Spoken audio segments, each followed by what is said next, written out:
Good morning Himachal. आइए नजर डालते हैं अभी तक की प्रमुख घटनाओं पर। This morning bulletin is brought to you by Abhilashi University Chailchowk मंडी।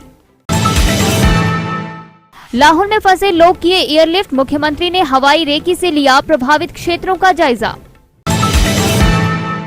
चट्टान के नीचे दफन हुई सड़क, भूस्खलन ने रोका यातायात। ढोल नगाड़ों के साथ धान की रोपाई, खेतों में नाटी डाल इंद्र देवता का जताया आभार। दुष्कर्म मामले में 5 आरोपी काबू, 3 दिन के पुलिस रिमांड पर। दोनों बाइक सवार हेलमेट पहने, नहीं तो कटेगा चालान। और अब समाचार विस्तार से। जनजातीय जिला लाहौल स्पीति में पिछले मंगलवार से बाढ़ के कारण फंसे पर्यटकों और अन्य लोगों को एयरलिफ्ट किया जा रहा है। सरकार ने बाकायदा एक हेलीकॉप्टर को लाहौल में तैनात कर दिया है। आज मौसम साफ होने के बाद फंसे पर्यटकों को एयरलिफ्ट करने का रेस्क्यू अभियान चला हुआ है। वहीं मुख्यमंत्री ने भी पट्टन घाटी में बाढ़ से हुए नुकसान का जायजा हवाई रेकी के माध्यम से लिया। शनिवार को मुख्यमंत्री जयराम ठाकुर ने सड़क मार्ग से होकर लाहौल के बाढ़ प्रभावित क्षेत्रों का दौरा कर हालात का जायजा लिया है। काफी संख्या में लाहौल में फंसे पर्यटकों का रेस्क्यू कर सुरक्षित जगह पर पहुंचा दिया गया है। अभिलाषी University Chailchowk Mandi, only university promoted and managed by Himachali persons and to get UGC approval in first instance. 7 years of finest existence, excellent facility, modern labs, finest infrastructure in the state with conducive ambience for education. Courses offered: BA, B.Ed, BSc, B.Ed, B Pharmacy, B.Tech, Diploma Pharmacy in Allopathy and Ayurveda, Diploma in Art and Craft, BSc MLT, BSc Agriculture, BA MS, BPT, MSc in Agriculture and Zoology, MA in Education and Economics, M.Tech, M Pharmacy, PhD. Contact for more details. खड़ा मुखोली मार्ग पर पंगीरा के पास भूस्खलन होने से एक चट्टान खिसक कर नीचे आ गिरी। इसके चलते सड़क का एक हिस्सा चट्टान के नीचे दफन हो गया है। लिहाजा सड़क पर शनिवार रात से ही वाहनों की आवाजाही बंद पड़ी हुई है, जिससे लोगों को भी मुश्किलों का सामना करना पड़ रहा है। बता दें कि होली रोड के इस हिस्से में लंबे समय से भूस्खलन हो रहा है। इस स्थान पर एक चट्टान काफी समय से लटकी हुई थी। नतीजतन शनिवार दिन भर बारिश का दौर रहने के बाद मौसम खुला तो रात को चट्टान नीचे आ गिरी। बहरहाल सुबह 10 बजे तक सड़क को बहाल करने का काम आरंभ नहीं हो पाया है।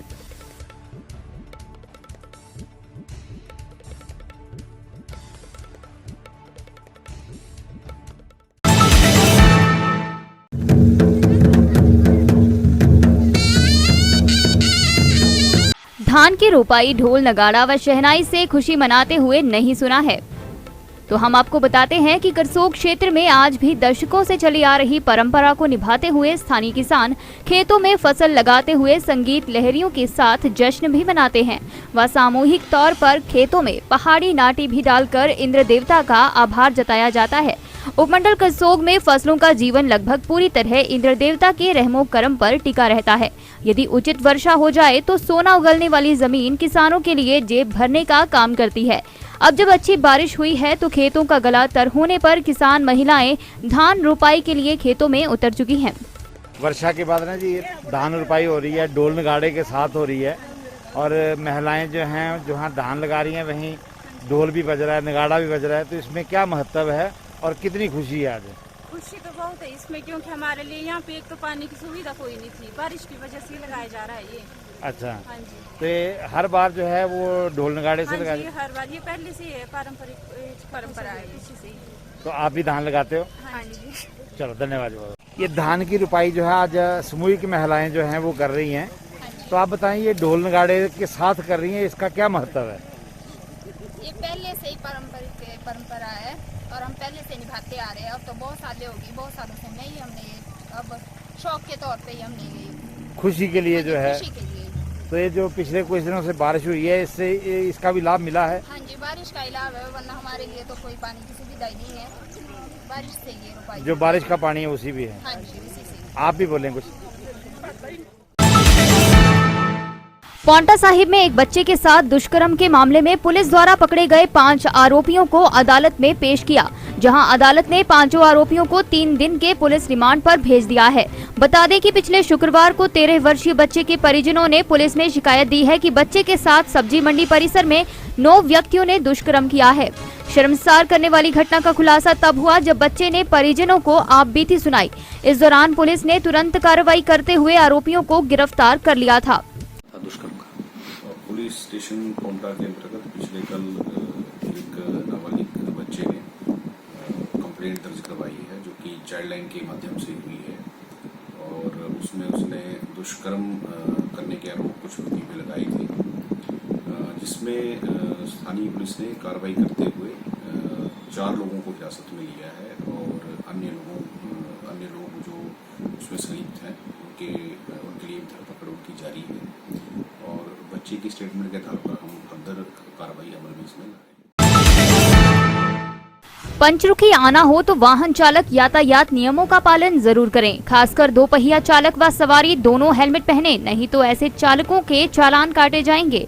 पंचरुखी पुलिस थाना प्रभारी सुभाष शास्त्री ने बताया, अगर कोई 2 पहिया वाहन चालक नियमों का उल्लंघन करते हुए पकड़ा गया तो उसका चालान होगा। उन्होंने लोगों से आह्वान किया कि कहीं पर नशा तस्करी हो रही है तो इसकी सूचना पुलिस को दें। सूचना देने वाले लोगों की जानकारी पूरी तरह से गुप्त रखी जाएगी। उन्होंने अभिभावकों से आग्रह किया है अपने नाबालिग बच्चों को 2 पहिया व 4 पहिया वाहन चलाने को ना दें। हमारे पास बिना हेलमेट का जो चलान होता था 100 रुपये में हो जाता था, अब उसका जो है प्रथम दृष्टि में 500 रुपया है, ठीक है। और दूसरी बार अगर पकड़ा जाता है तो 1000, और तीसरी बार अगर पकड़ा जाता है तो उसको 1500 रुपये फाइन होगा विदाउट हेलमेट। और विशेष तौर पर मेरा आप लोगों के माध्यम से ये भी लोगों से आग्रह है कि सभी लोग दुपहिया वाहन में पिछली सवारी जो है वो हेलमेट का प्रयोग करें, अन्यथा उसको भी इतने ही बराबर दंडित किए जाएगा जुर्माने से। तो बाकी की बात जो है, सभी जो सरकार ने MB एक्ट को लागू कर दिया है, जो बड़े हुए मापदंड हैं, तो उससे सब लोग नियमों का कड़ाई से पालन करें। यदि कोई पालन नहीं करेगा तो उसके खिलाफ मतलब एक्शन होगा तो होगा। मिनिमम कितना है सर कैसे? 500 से नीचे है कोई नहीं। मैक्सिमम तो फिर अंदर में बड़ा कोर्ट से चले आता तो इसके बीच में थोड़ा सा मैं और भी बता देता हूँ, यदि कोई वैसे लिख लो ये अकॉर्डिंग टू द